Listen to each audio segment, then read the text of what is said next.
இயேசு உங்களை நேசிக்கிறார். பிரியமானவர்களே, இந்த நாள் ஆண்டவர் நம்மளோடு பேசக்கூடிய வேதத்திலிருந்து 2 வசனங்களை கூட வாசித்து ஆண்டவர் நம்மளோடு பேசுகிற காரியத்தை பார்ப்போம். அது லூக்காவின் புஸ்தகம் 17வது அதிகாரம் 26, 27, 28 வசனங்கள் இப்படியாக சொல்கிறது. நோவாவின் நாட்களில் நடந்தது போலவே மனுஷகுமாரனுடைய நாட்களில் நடக்கும். நோவா பேழைக்குள் பிரவேசித்த நாள் வரைக்கும் ஜனங்கள் புசித்து குடித்தார்கள், பெண் கொண்டு பெண் கொடுத்தார்கள். ஜலப்பிரளயம் வந்து எல்லாரையும் அழித்து போட்டது. லோத்தினுடைய நாட்களிலும் நடந்தது போலவே நடக்கும். ஜனங்கள் புசித்தார்கள், குடித்தார்கள், கொண்டார்கள், விற்றார்கள், நட்டார்கள், கட்டினார்கள். லோத்து சோதோமை விட்டு புறப்பட்ட நாளில் வனாந்தரத்தில் அக்கினியும் கந்தகமும் வர்ஷித்து எல்லோரையும் அழித்து போட்டது. மனுஷகுமாரன் வெளிப்படும் நாளிலும் அப்படியே நடக்கும். பிரியமானவர்களே, மனுஷகுமாரன் வெளிப்படும் நாளிலும் அப்படியே நடக்கும். ஆண்டவர் தெளிவாக நமக்கு ஒரு வார்த்தையை சொல்லியிருக்கிறார். மனுஷகுமாரன் வரும் நாளிலும் அப்படியே நடக்கும். எப்படி நடக்கும்? பழைய ஏற்பாட்டின் காலத்துல நோவாவின் பேழை, அந்த காரியம் பூரா நமக்கு தெரியும். ஜலப்பிரளயம் வந்து ஜனங்கள்லாம் வாரிக்கொண்டு போகும் என்றும் ஜனங்கள் உணராது இருந்தார்கள் என்று வேதம் சொல்லுகிறது. ஜனங்கள் பாவத்தை குறித்ததான ஒரு அக்கறையற்றவர்களாய் பேழை அடைக்கப்படும் வரைக்கும் ஒருவரும் அதில் ஏறுவதற்கு மனதில்லாதவர்களாய் காணப்பட்டார்கள் என்பதை நாம் அறிந்திருக்கிறோம். கடைசியில நோவாவினுடைய குடும்பம் மாத்திரமே அந்த பேழைக்குள் உள்ளே நுழைந்தது. ஒரு பெரிய ஜனக்கூட்டம் அழிக்கப்பட்டது. உலகம் முழுவதும் அழிக்கப்பட்டு நீரினால் மூழ்கப்பட்டது. அப்படி என்று நாம் பார்க்கிறோம். பிரியமானவர்களே, அதே போல நோவாவின் காலத்துல எப்படி நடக்கப்பட்டதோ பாருங்க, லோத்தினுடைய காலத்திலும் அப்படி எப்படி நடக்கப்பட்டதோ அப்படின்னு சொல்லி. அப்ப லோத்தினுடைய காலத்துல எப்படி நடக்கப்பட்டுச்சோ, ஒரு பூமியே அழிக்கப்பட்டுச்சு. லோத்து சோதம் குமாரன்ற பட்டணம் முழுவதுமாய் கந்தகத்தினாலும் அக்னியினாலும் அழிக்கப்பட்டது. வேதம் தெளிவாய் நமக்கு உறுதிப்படுத்தப்பட்டு இருக்கிறது. பிரியமானவர்களே, ஏன் அப்படின்னா அந்த நாட்கள்ல ஜனங்கள் புசித்தார்கள், குடித்தார்கள், வாங்கினார்கள், விற்றார்கள், நட்டார்கள், கட்டினார்கள், பெண் கொடுத்தார்கள், பெண் வாங்கினார்கள். இதே காரியத்தை அவர்கள் ரொட்டீஸா செஞ்சுட்டே இருக்கிறாங்க. யாரை பத்தி அவங்களுக்கு கவலை கிடையாது. ஆனா இந்த சோதம் குமார ஒரு நாள் என்ன முற்றிலும் அழிக்கப்பட்டது. ஏன் அப்படின்னா கர்த்தருக்கு பயப்படுகிற பயம் அந்த பூமியில இல்லாதது நிமித்தமாய் ஆண்டவருடைய கோபாக்கின அந்த பூமியில இறங்கினது. லோத்து வெளியேறினவுடனே சோதம் குமார பட்டணம் முழுவதும் அழிக்கப்பட்டது என்று நாம் வேதத்துல வாசிக்கிறோம். பிரியமானவர்களே, ஏதோ எங்கேயோ ஒரு நடந்த ஒரு கதை அப்படி நமக்கு நினைக்கிறோம். ஆனா அந்த இருக்கிற ஒரு ஒரு பக்கத்து ஒரு நாட்டுல ஒரு குண்டு போட்டுனா, ஒரு அணுகுண்டு போட்டுனா 55 பேர் மரித்து போயிட்டார்கள். கடந்த நாட்டுல ஒரு ஏரோப்ளைன் கவிழ்ந்து விபத்தாயிருச்சு. 256 பேர் மரித்து போயிட்டாங்க. நமக்கு எவ்வளவு மனவேதனை. எல்லாம் ஒரு பிளைட்ல இருந்து அத்தனை பேரை மரித்துட்டாங்களே அப்படின்னு சொல்லுவோம்.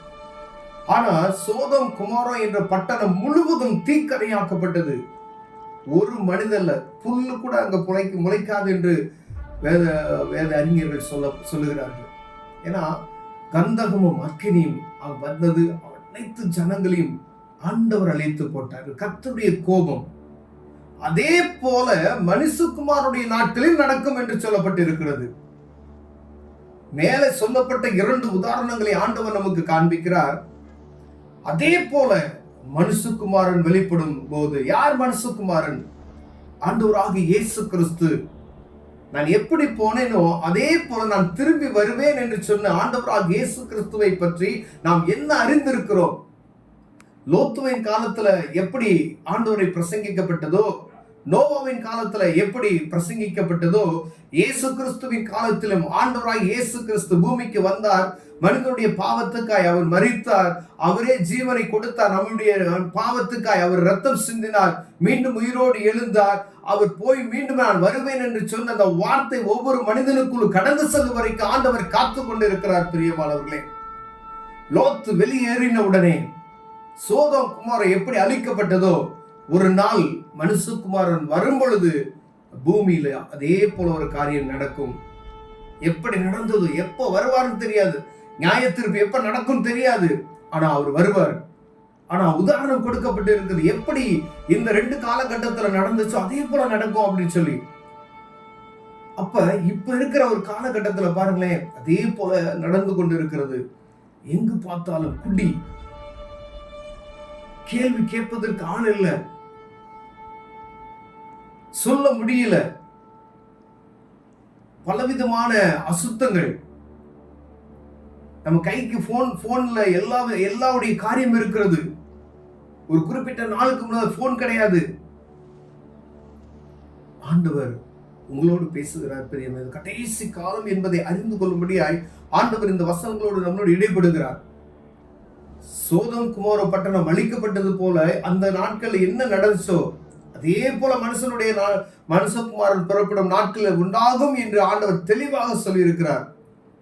நம்ம எச்சரிக்கையா இருக்கும்படியாய், ஒருவேளை ஜாக்கிரதையற்றவர்களாய் இருப்போமையானால் ஆண்டவர் நம்மளை எச்சரிக்கும்படியாய், உணர்த்தும்படியாய், தப்பித்துக் கொள்ளும்படியாய் ஒரு வாசலை வைத்திருக்கிறார். பிரியமானவர்களே, இயேசு கிறிஸ்துவின் ரத்தத்தினால கழுவப்பட்டு மீட்கப்பட்டால் ஒழிய அந்த பரலோக ராஜ்யத்துக்கு ஏற்றவர்களாய் மாற முடியாது. அவர் வரும் பொழுது அவரோடு இணைந்து செல்வதற்கு நம்மை ஆண்டவர் வாஞ்சிக்கிறபடியினாலே நம்மளோடு பேசிக் கொண்டு இருக்கிறார். பிரியமானவர்களே, ஒருவேளை சாதாரணமா இருக்காதபடிக்கு ஆண்டவர் இயேசு கிறிஸ்து எனக்காக அடிக்கப்பட்ட ரத்தம் சிந்தினார் என்ற உறுதிப்பாடு உங்களுக்குள்ளும் எனக்குள்ளும் வறுமையினால் ஆண்டவர் நம்மை ஆசீர்வதிக்க வல்லமையோராக இருக்கிறார். கண்களை மூடுவோம், ஜெபம் செய்வோம். அன்பின் தகப்பனே, ஆண்டவரே, ஆண்டோடைய நாட்களை அறிந்து கொள்வதற்கு வேதத்துல தெளிவாய் நீங்க காரியங்கள் எழுதி வைத்திருக்கிறீங்க.